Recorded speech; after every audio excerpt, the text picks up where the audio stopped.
Right. We are at life advice, things we wish we knew. Yes. So, folks, you heard it from the main man. He didn't even get time the introduction because I'm making sure we get on point. Because this is the advice that I give. We're going to start off with things that we would like you guys to know, or what we would wish we knew when we were younger. I just wish I knew it's okay to say no. Yes. Like that is like the most pivotal thing for a people pleaser. Yes, and it is hard at It's first. so hard, but like you can set your own boundaries, stand by your guns and go, you know what? No. And you don't have to give a reason. No. Like seriously, you don't have to give a reason. Like if you're like, no, I don't want to, that should be enough. If that's not enough, that's a them issue. Don't justify it. Yeah. Just don't. Yeah, it's healthy to set your own boundaries, and at the same time, peer pressure is not always great. I mean, if you're comfortable with doing it, yeah, and you need a confidence boost, but you'll know the vibe. But if you feel uncomfortable or really don't want to do it, then or if walk you're away. just one of those days where you're just like, you know what? Normally I would do this, but today I've got no spoons left. I just need to go home. I need to have some food, go to the gym or go for a walk, have a stretch, have a shower, and go to bed. Valid. Yeah, and and that's the thing is you always get taught. It's a weird one in schools, and how you get brought up by people is like you need to make friends, you need to tailor.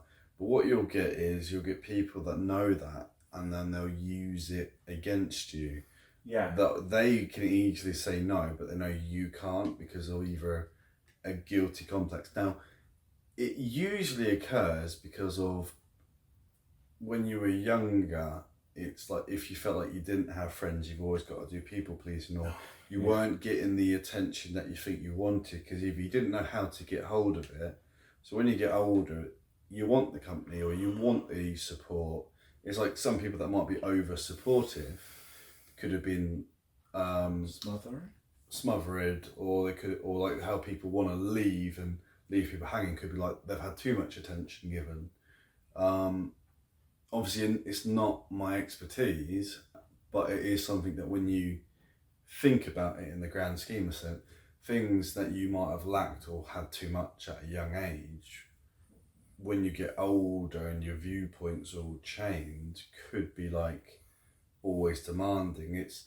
It's one, like, for example, authority figures, people can respect or hate them for the wrong reasons. People can feel like the authority is basically putting a thumb on you and pushing you down, but the setting is you don't know everything that they are doing, because there is authorities that are keeping stuff away from public eye for your own safety and sanity and to have your own comforts. Not diving into any particular stuff that's going on, but there'll be times where people feel like it, but they're always going to be open to talk and they're always going to be around to help you. It's like I've dealt with people that hate authority and have talks about it, and there's always pros and cons. Yeah. In any way, and if you're basing the whole authority on some bad apples, nothing will be done in the world, because you're always going to have in schools, you're going to have the troublemakers, the bad ones that cause everything. Everything has a bit of yang and yin and a bit of yin and yang. Where there is good, there is evil. Where there is evil, there is good. Yeah. Like, just because you've had a bad experience with a select, it doesn't mean everyone's the same. Yeah. There's extremists in every group. There's a bad apple in every batch. There is a rotten potato in every harvest of Minecraft potatoes. Exactly. See, and the thing is, it's really funny because then you can fill someone's inventory with it. But that was more of a serious tone. But it's something that I have for being. You don't always think authority figures are bad.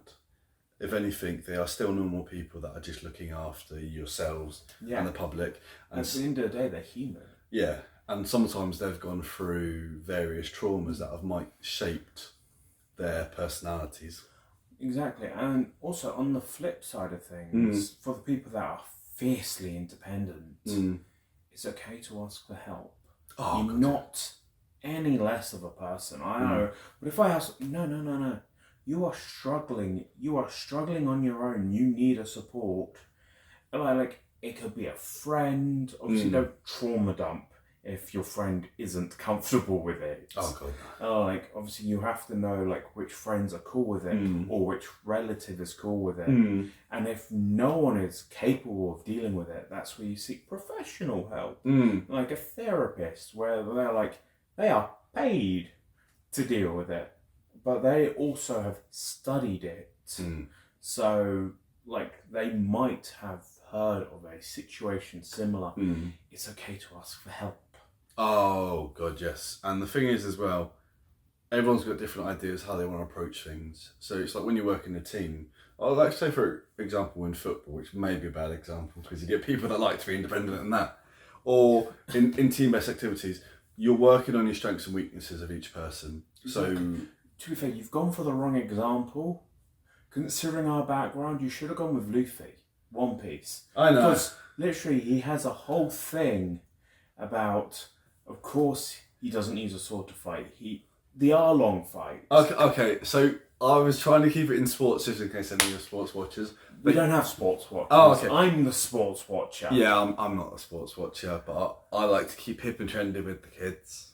Sports isn't hip or trendy. It is something. It's trendy, it's not hip. Yeah. So yeah, in the sense of like in the One Piece with like Luffy's got his set, but he has weaknesses. So Yeah. he recruits basically groups that can boost the skills and grow. Yeah. He can't cook, so he has Sanji. He can't navigate, so he has Nami. He can't use swords, so he has Zoro. He can't heal people, so he has Chopper. He can't build a ship, so he's got Sanji. He's not great with music, so he has Brook. He can't steer the ship, so he's got Jinbei. And he can't snipe, so he's got Usopp. Yeah. I was making sure I got everyone. Yeah, I was gonna say it was like I think like yeah. But yeah, it's seeking help is always a good thing, and the best thing is you can spitball your ideas together and take different segments out. So for myself, it's probably a deadly sin for me. It's pride at times. I won't always take help at all.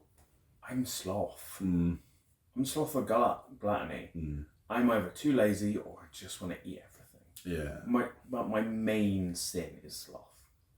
But I have help, which we'll talk about in the motivation. Yes. Episode next.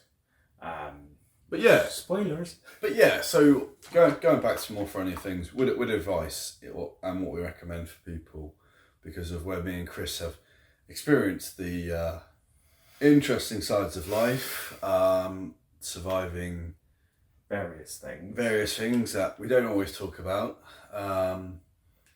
But we do have great advice out of failures that we have done.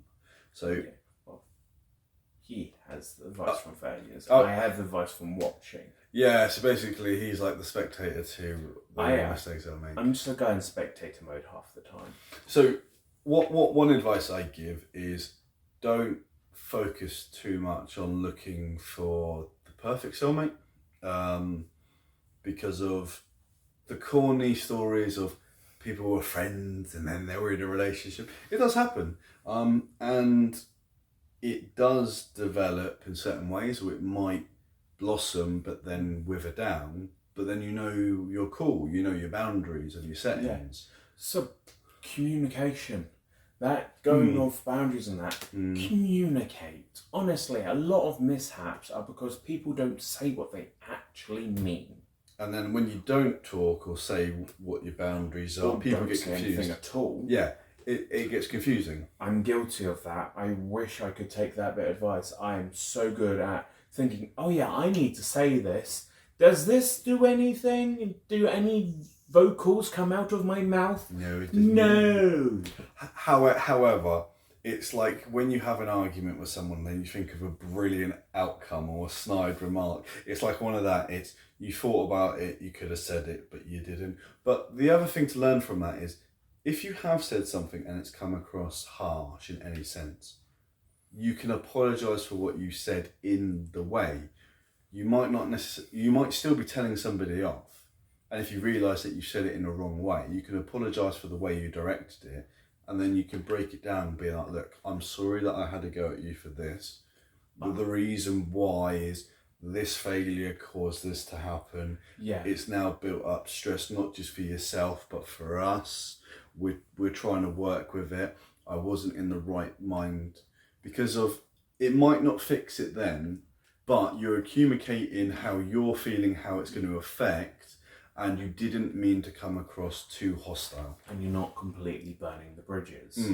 Like, if you're just hostile and don't apologise for it, or your apology seems half-assed, it won't do anything. Yeah, it's like I can have a go at someone and then I realise afterwards I was a very bit harsh. But people that know me realise that if I am blunt, I'm not saying it in a sense to attack someone's characteristics or yourself. I'm usually being like, you need to do this. It's just I don't usually raise my voice or get angry. But when it does, it means that it really needs to happen. Yeah. So, what have we covered so far? Communicate, ask for help when you need it. Yep. Don't, essentially, because it's authority, don't just assume it's bad. Yeah. What was the you can say no to people. Yeah, so you can say So you can set your boundaries. Communication. Well, these are all solid bits of advice. I'm training to be an accountant. Don't bite off more than you can chew. That's going to be a good one. Know your limits. You and I are both very good at not realising where our limits are, and we just blaze past them. Yes. I'll let him think, because he's on the right track, and I'll cover it. So start yourself off with small goals. Don't feel like you've got to climb a mountain when you can climb little hills and build up your endurance. Exactly. I set myself this huge weight loss goal. Like, I'm going to be honest, 9 years ago when I was 20, I was 20 stone. And I went, Jesus, I am a hefty boy, I need to lose this much. And I lost 18 pounds in like 4 months. It was great. But boy, was I miserable. Oh, yeah, because I just cut everything out. I was just like, gotta lose this weight, God. And it got me in a rut. And honestly, it's a battle I've had. But now I'm doing it in a mentally safe way that I'm doing little hills. So my advice there is, if you want to change your life, sometimes a big drastic, okay, let's go, will work. But once that drastic has changed, you've got to make that routine. Yeah. And you've got to stick by it, but it's got to be something you are happy with. Because the minute you're unhappy with it and it collapses, you are. That damage control, basically. Yeah, damage control. You've done something big and now you're controlling the little bits. Yeah. The other bit of advice which I've learned and seen is look at the stuff that you can control and contain. That's what you want to worry about. The stuff that's out of your control, that's not necessarily you to be able to deal with. So if there's something you think you can manage, that's what you want to work towards. If there isn't something you can do, but someone else can, that's when you want to seek the help. You can worry about trying to stop a nuclear war, but at the end of the day, maybe looking at trying to get morale boosted or working at ways. It's like little battles in the long run pay off. And you're still thinking of the big picture. Just look at things that you can do that help you in small ways. Because if it can help you in small ways, the long-term butterfly effect could be that it helps this in a bigger way, and then it helps that in a bigger way, and then it just grows. Yeah, it's like, imagine you're in the medieval times. You weren't going to live until you were 60, but you would enjoy life at the times and lived every day. You would do something you enjoy, you would work hard. And so it's kind of the same as, don't think some events are worth doing when you're still young. Sometimes time is a resource, not just money. It's something that I did for a good 7 years, worked for, and then burnt myself out, and then realised I could have done all these hobbies that I do now that I love when I was much younger, but I didn't. I worked for the money. Was it worth it? No, I can be honest. It's a regret in one sense. And the other thing that I would say is with jobs, there's no harm in starting from the bottom and making your way up. If anything, you can become some of the best leaders and rise up the ranks quite quickly, and you'll get more respect for it because you've worked and built your way structured up. Just make sure you go into a career that allows that. Yeah. Like, you gotta, when you're going for that position, communicate with the employer, like, look, I want to start here and I want to know if I can get here with you. And if they say, that's not really what I'm employing you for, or if they skirt around it, it's a no. Yeah, it's something that's a temporary. Yeah, but if they go, you know, this is what we're looking for, and we reckon in 2 years you could get here, or like if you work hard, you could get here. Like if you can, basically you gotta listen. Yeah. That's the other bit of advice. Actually listen to people. And I think if we go in anymore, we're gonna start preaching. Yes. So I think we're gonna tie it there. The last bit I'll say is basically, if you're investing in someone, expect them to invest back in you.